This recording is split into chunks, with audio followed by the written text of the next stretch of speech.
some recap of my time at the NFL owners meeting, answer some of your not dumb questions. Hey, and speaking of great ones, we're going to have the great one, Wayne Gretzky, baby, on the episode today. You're going to want to hear that. Stanley Cups are coming to a forefront, right? With 4 teams left. Sure, yeah. The Stanley Cup is almost here. There you go. It's almost here. Panthers 1 game away, and we got a fucking heated battle between Dallas and Edmonton right now. I think that means it's time for a little bit of that new news. Let's get right to it, ladies and gentlemen, boys and girls. Wait. New news is brought to you by American Express. Okay, now you can go. Let's get right into it. Shout out to American Express. Jason, you saved the tush push. Everyone in Philly has been saved. You're like a fucking hero. Stop. Have you ever felt so heroic? You feel like you matter now? No, I never feel like I matter. Last week, the NFL owners voted, and the vote to ban the tush push failed. Jason, did you stand outside the courthouse with a sign that said "Tush my push," like I asked? Push my tush. Push my tush. No signage. I was in the courthouse. I was traversing and talking with the other owners and committees and people that were in the room. What did you threaten them? Did you threaten them with like something you would do if they banned the tush push? No, I did not want to piss off any one of these individuals of immense power. I was just there to offer my frame of reference on the pushing of tushes.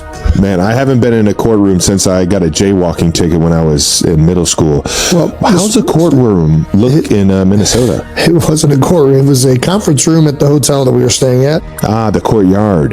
Nice. The old courtyard. It was less courtroom and more like legislative room, if that makes sense. Did they put you on the stand and ask you to so solemnly swear? Well, there wasn't a stand.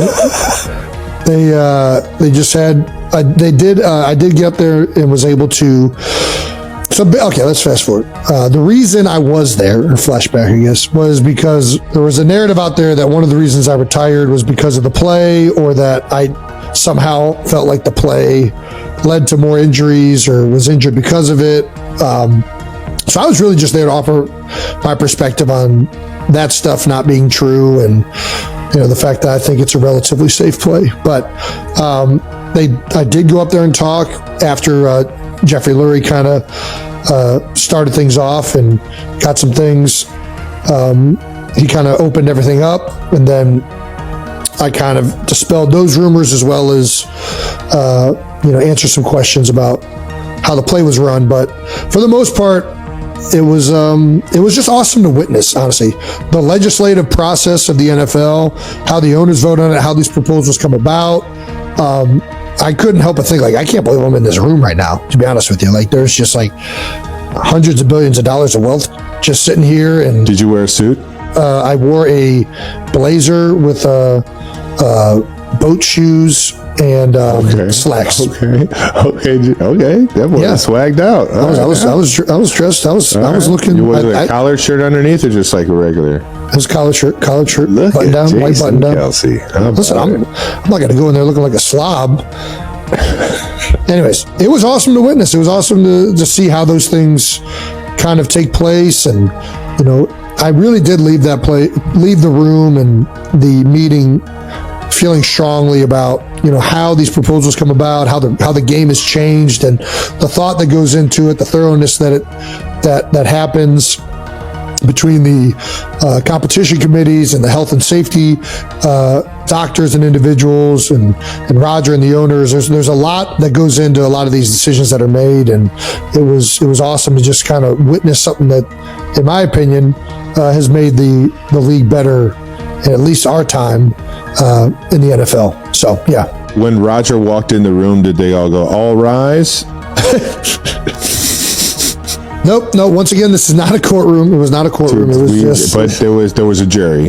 There's not a jury. This is again legislative, not judicial. Oh, legislative, not judicial. I forgot there was. This is more. They're voting on how they want to proceed in business. So yeah, that makes sense. Yeah. So this is a lot different than a jaywalking ticket. Much different. Was there like one owner that kind of like stood out to others? Like one that was just kind of like I think the one that stood out the most was Jeffrey, because obviously he's passionate about this. This play has been a big part of the Eagles' success, and you guys don't win a Super Bowl. Yeah, I will say I kid. It's one of the greatest teams ever played. The official proposal was not targeting the tush push, so to speak, right? It was a targeting. They just wanted to add in the verbiage that used to be there, that you can't assist the runner and push the runner, right? That was a rule for 60 years. They wanted to go back to that rule. The reason they changed that rule back in I think 2016 maybe, was because it was really hard for the officials to decide, is this guy pushing a defender when it's a pile? Is he pushing the pile? Is he pushing the runner? So they decided to just get rid of the rule of pushing and allow that to happen, and that's when the tush push started. So the proposal was to go back to that. So it's kind of all-encompassing any type of pushing.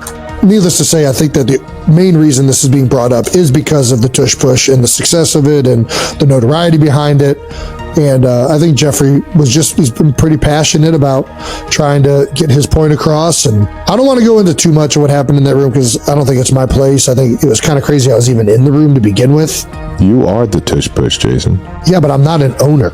It's not called the tush push meetings. It's called the owners meetings. Did you really make someone cry? Rumor alert. Some NFL owners were reportedly moved to tears listening to Jason defend the tush push. Yeah, I don't know what account this is. NFL notifications. Yeah. I don't know NFL how. Notify. Yeah. It's got a blue check. It counts. I can guarantee you that nobody cried. Nobody cried. Okay. I'm the crier. Everybody knows I'm the crier. So you cried in front of everyone talking about the tush push? I did not cry in front of this, because this was not a moment that warranted crying. So I think it's cool as hell that you did this, man. Obviously, everyone listened to your words, and the tush push is still in because Jason Kelce went out there and defended the honor and Philadelphia's legacy.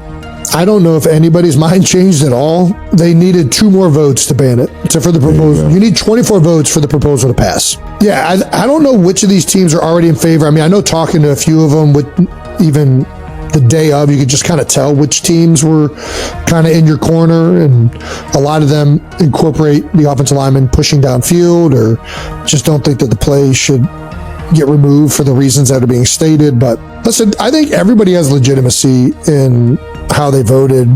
I think that the reality is this was a rule for a long time in the NFL that you can't assist the runner. Both the competition committee and Dr. Alan Sills suggested that the proposal pass and the play be banned, one for health reasons and another for competitive fairness reasons. So I think that there's,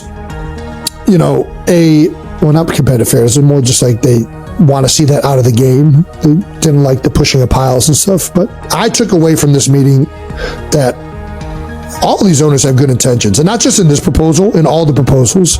There was multiple things discussed throughout the meeting, and it was really cool to witness how this process takes place. The owners back and forth over the proposals, things that passed, things that got tabled, things that didn't pass. I think at the end of the day, it was just awesome to witness and see how serious each one of these owners take all of these decisions and how it's going to affect the game, what could be byproducts of these changes. It was cool to listen and be in the room with, because I don't think that in a million years I'll ever be back in that room. So, I don't know, it just kind of felt surreal being there. Until you succeed Roger Goodell as the commissioner of the NFL, Jason. Yeah, I think we can see by my background that is not going to happen. I can't even get the clothes off the floor, let alone that background. I thought you were talking about your life background.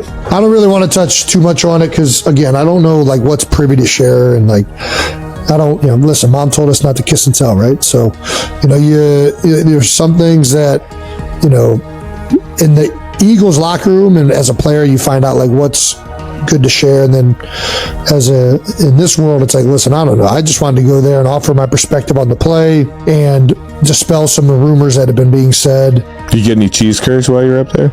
I did not. I was in and out, baby.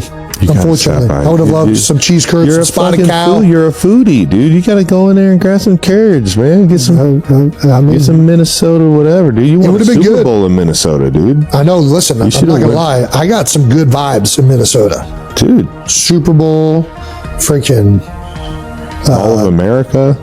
Winning the tush push proposal. There we go. There we go. What else? What else you got? I had a layover in Minnesota once with Delta.